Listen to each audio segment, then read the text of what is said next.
All right, everybody, welcome back. And what is it exactly that I'm gonna be talking about today? Well, it's sleep, which is boring, but not really. I made a commitment to myself to try to improve my sleep. I think that I was a person who was not sleeping anywhere near enough at night. I mean, to the fullest extent. I mean, I was probably running on 5 to 6 hours of sleep a night, and it was pretty low quality in addition. And so I tried to make the commitment to get better. And so first thing, it started with my Oura Ring, and I started looking at my recovery scores. And my recovery scores were consistently in like the mid 60s. And for those of you that have Oura Rings, you know that's not very good. And for those of you that don't, it's not very good. And so I was getting frustrated because I had brain fog, I had trouble recalling things, I was irritable, I was, struggling to feel rested in the next day. I wasn't dreaming at all, which is kind of interesting. But anyway, nevertheless, I was struggling with my sleep and recovery. So I made the choice to try to perfect my sleep. And so I took action on a few items that I'm gonna share with you guys today that I think helped me substantially in my sleep department. And in fact, it's how I took my average nightly sleep score from a 67 to over 90 in 3 months. The Oura Ring app actually has a metric, which is your recovery index. And my recovery index goes from limited to exceptional, with limited, adequate, solid, strong, and then exceptional. On August 8th of 2024, I was in the limited recovery index. And by February 11th, I was in the exceptional category. And I was pretty proud of that because a couple of reasons. I mean, obviously it's great when you set a goal and accomplish a goal. Have you ever wondered how to transform restless nights into rejuvenating sleep? Well, you're in the right place because today I'm sharing with you my 5 tips that I personally use to change from an average sleep score of 61 to a new average of 92. So first and foremost, I got humidifiers.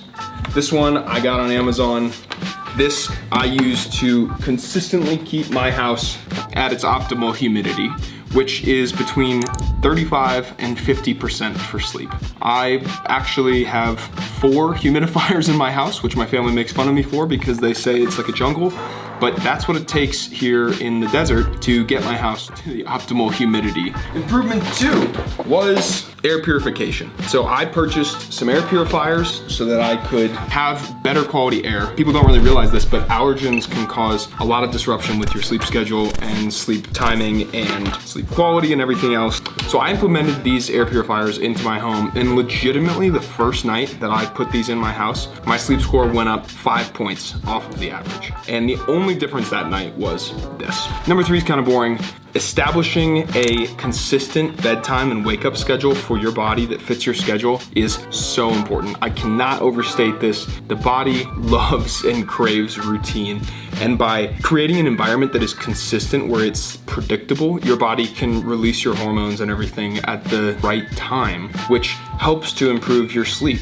I used to go to sleep anywhere from 11:45 to 1:45 in the morning. Literally 2-hour window. Like, everyone loves to sleep in. And so a lot of people will go to sleep later and try to still sleep in. And then what it does is it ends up resulting in this like boomerang effect of, oh my gosh, I slept in, now I'm not tired. Now the next day I'm exhausted because I couldn't go to sleep and I had to wake up early. And it's like this whole all over the place thing that is total imbalance for the body. Having this consistent routine, your body can regulate itself and help you naturally to become a better sleeper. Number 4, this one's kind of weird. I got this central nervous stimulator. Has these electrodes that are in here. You put it on your neck like this. I wear this before bed and in the morning when I wake up.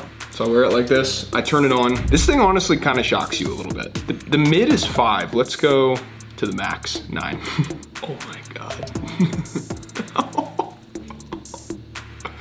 9's pretty intense. Anyway, this device is from Pulsetto. This is the same one that Brian Johnson uses. It was in his documentary, so if you saw it, this was one of his tools that he uses to help him fall asleep. And it definitely helps fall asleep. What this really does is your nervous system is responsible for things like the fight or flight. And when your nervous system is not regulated, you're in a stressed state. And when you're in a stress state, it's hard to get that deep restorative sleep.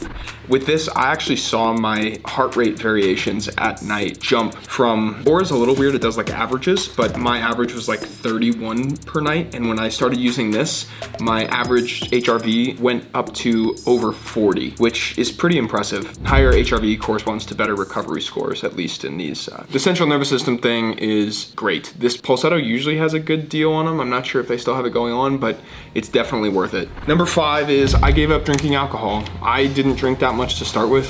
I might have had a drink every other night or something like that with dinner. It is amazing when you stop drinking how well your body responds, not just in the sleep realm, but in every realm, right? It is incredible. I know drinking makes things like fun or whatever, but the question I found myself asking was like, is it worth having fun in the moment to feel, exhausted the next day due to a lack of recovery? And finally, I just reached a point where the answer was clear and above no. So I gave that up. In terms of what made me feel the best, I think when I decided to stop drinking alcohol again, that was a point where I felt really, really great. I don't know if it was because I was sleeping better, if I had a humidifier, an air purifier, or whatever, but not drinking certainly helps improve your sleep. And the bonus, number 6, is prioritizing sleep. We live in a culture that is willing to sacrifice our sleep for enjoyment. Why is sleep, which is so important to our mental state and physical state and emotional state, why is it so low on the totem pole of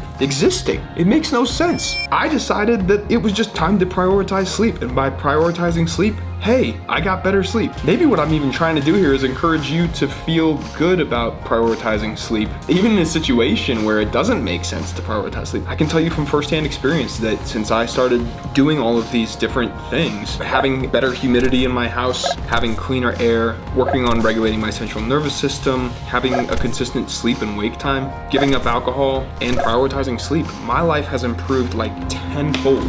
Doing way better in the gym. I feel like my golf game has improved. I feel like my business has improved, my motivation. It's all improved to a place where I didn't know I could get to be quite honest. And so I guess in this sort of situation, sleep first, ask questions later. Get better sleep, implement these things into your life, and let's see what happens. Your life might just change too. So thanks for listening, guys. I appreciate you. Hope you have a great rest of your week. Until next time.